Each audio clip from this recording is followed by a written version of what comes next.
नमस्ते प्रणाम। मेरे यूट्यूब चैनल पे आप लोग का स्वागत है। और एक नाच का हरवा गीत सुना रहे हैं हम लोग। आप लोग सुनिएगा, ढेर सारा प्यार दुलार आशीर्वाद जरूर दीजिएगा। कमेंट में बताइएगा कि हम लोग का गाना कैसा लगा।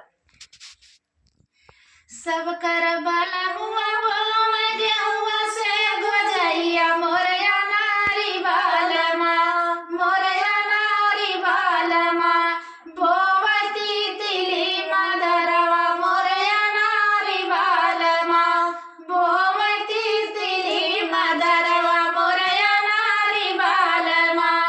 सब कर बाला मुआ काट गेहुआ से गोजैया मोरया नारी बालमा, मोरया नारी बालमा काटती तिली मदरवा मोरया नारी बालमा, काटती तिली मदरवा मोरया नारी बालमा, काटती तिली मदरवा मोरया नारी बालमा।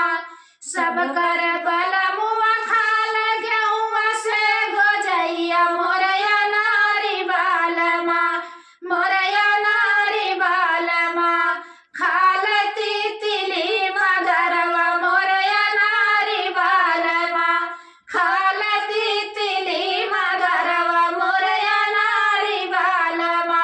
सब कर बलमुआ सोम खेत खारी हनवा मोरया नारी बालमा, मोरया नारी बालमा लोढ़ बाना के बजरिया मोरया नारी बालमा, लोढ़ बाना के बजरिया मोरया नारी बालमा।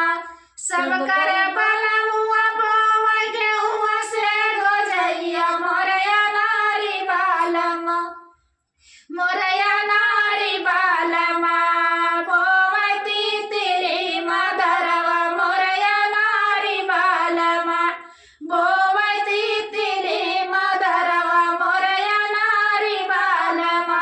गाना कैसा लगे कमेंट में जरूर बताइएगा।